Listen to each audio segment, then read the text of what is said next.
want to give a huge shout out and a thank you to my sponsor, P2 Collectibles, located at 204 East McGalliard Road in Muncie and on eBay as well. So next time you're here in Muncie, let us know. Come give us a visit. Hey, what is up, y'all? This is Alex from Plus for TCG, and I'm coming at y'all with a tournament report / regional deck profile.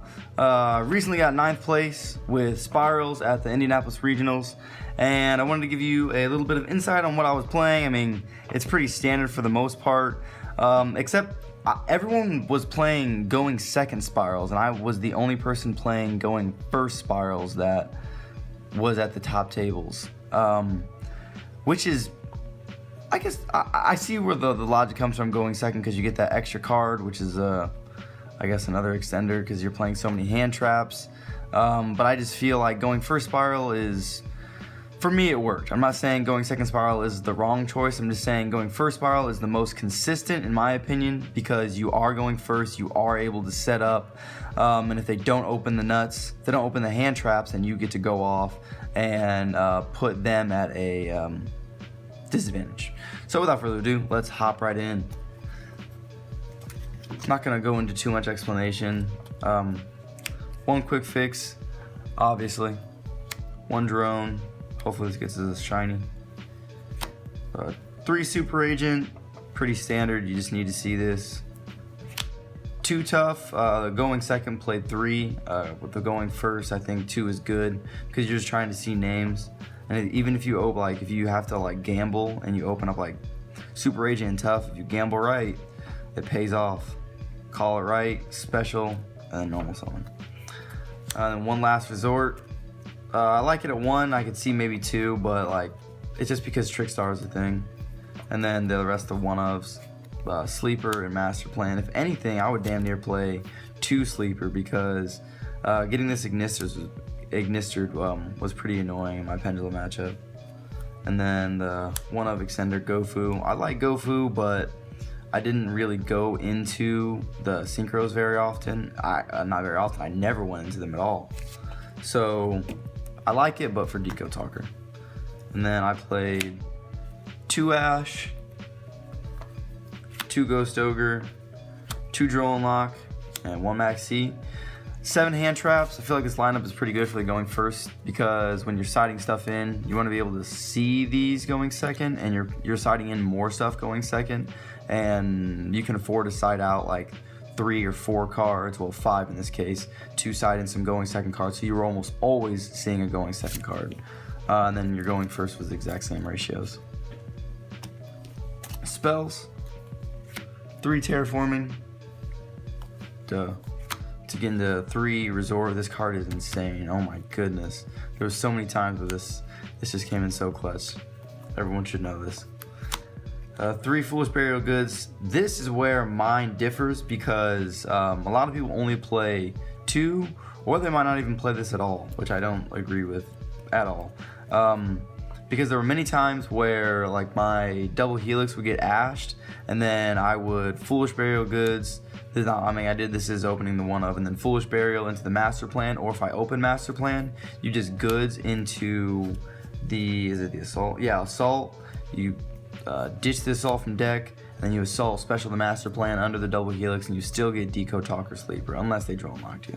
But then you can still summon the double helix and the master plan to set up, and if they get rid of the master plan, you still get your stuff. It's really good. So that's why I max out on this, because I want to see this for sure. It's a great extender, and if they, like I said, if they hit you with a hand trap, this can extend your play really well. And this just gets you into more of your super agents and toughs. And Foolish Burial, because this is the clutch one of. Came in clutch a lot. And then 1 for 1. Also, semi-starter card, I guess, theoretically, if you open up all spells. This doesn't do anything for you. And then only 2 double summon. I guess you could play 3. I'm not saying 3 is bad, it's just since I play 3 Foolish Goods, I cut back on the double summon. And since we're not going second Spiral, I feel like if I was going second Spiral, I would probably play 3 double summon and just 2 goods. 2 big red. Doesn't need much explanation. 1 mission assault for the play extender. Sorry, still kind of tired. Soul charge. pretty solid card. I only resolved this once. I had the chance to go wombo combo and make the board of like double helix, trigate, ib, firewall, sleeper with a last resort attached because of soul charge. I just felt like I needed to hold it in case he did anything, and he did do stuff. But I guess if I would have made that board, I don't know if he would have been able to do that. Shout out to the Pendulum player. And then one upstart goblin, just for consistency. And then for the traps, playing 2 mission rescue. Because if you ever did get the chance to go into the combo, you needed to have 2. And then 1 utility wire. I did side 1 mission rescue out a lot if I was going second. Well, really, if I was going second or first, game 2 or 3, just because I didn't want to go into like time trying to do a combo. I just wanted to make sure I could set up the Deco Talker sleeper last resort and feel pretty safe with the next turn. That's 40 for the main deck. We're gonna go to the side deck. Kaiju's, because the mirror match and decks like what Osama was playing. Shout out to him for playing that Eater Millions Gran Maju deck. That was my only draw for the day, which is pretty annoying because if I would have won that, I might have topped. That's neither here nor there. But the Kaiju's came in handy. For more going second cards, 1 Raigeki, just because, you know, it's Raigeki. The board clear is relevant. And 2 Cosmic Cyclones. I damn near wish I would have played 3 of these because my only loss was to Toads, Pale Toads, and I feel like I could have done a little more had I had more back row removal. And then last going second card, 2 evenly matched. I didn't actually get to pull this off on anyone, but like it was alright. I drew it off of an assault once going second. Like I did my sleeper stuff and then I drew it off of having the assault on field. But in that case it didn't do me anything because I already had Deco Talker, sleeper, the standard stuff. So those are the going second cards. And then 3 Mind Crush for if I was going first, because evenly matched is really annoying, but oddly enough I never drew into this. It was pretty annoying indeed. I never saw this once. And Chaos Trap Hole in theory was really good against Masterpiece decks, Pendulum, Trickstar. This one I did see once against a Trickstar player, and it did help because getting Candine off the field was pretty relevant. And then 2 Floodgate Trap Hole for Rogue and things of that nature.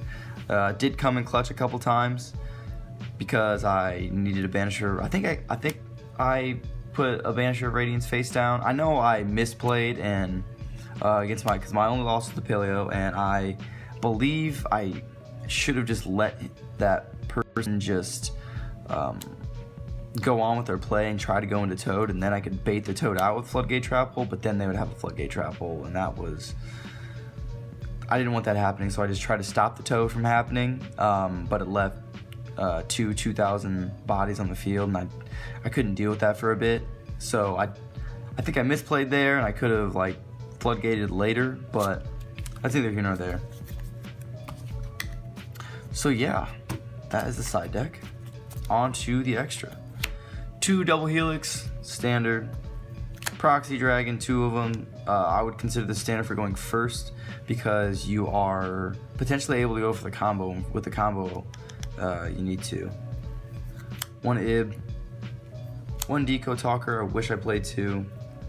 1 Trigate Wizard, never made it. Oh, actually no, I did make this because I got to banish a card. I didn't get the negate to go off, but I did get to banish a card, and I had Sleeper to clear the board, and then I went in for game because Firewall, God, why can't I remember? Firewall, Double Helix, Trigate, and Sleeper is game. Ningirsu, this came in handy because against the BA player, they were sitting on Beatrice for a while, and I just couldn't like get over it because it's got a nice big 2800 defense, and Sleeper's also 2800, and I didn't have a chance to go into drone and like make it bigger, and I didn't want to destroy it, so I had to go into an awkward play and make Ningirsu, send it away, and it was alright. It won me the game. One firewall and one Borreload. One of these should be a Borreload. Jordan let me borrow it, somebody from Ball State Yugioh Club. And I actually never made the Borreload. I made the firewall a couple times. That was relevant. It's the links. My Egsies, I played the Baguska because it's nuts. Princess Sprite, also nuts because it gets you everything you need when you get like the monsters out of your deck. And then Dullahan. Dullahan was cool because I did get to have someone's attack once, and it saves your quick fixes, which is good. And then the cards that I never made, not once, and I'm considering cutting because I think it's just safer to go into Decode Talker, and this could potentially be another Decode Talker, and then I don't really know what this other one could be, to be honest.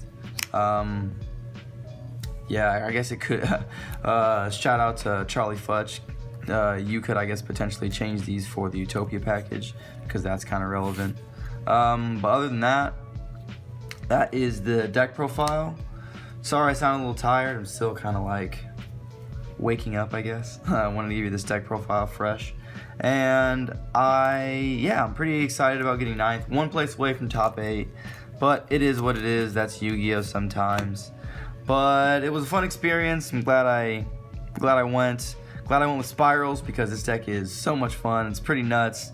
And yeah, all in all, great experience. Hopefully next time I can get a top 8. And this is Aster +3 TCG signing out, y'all.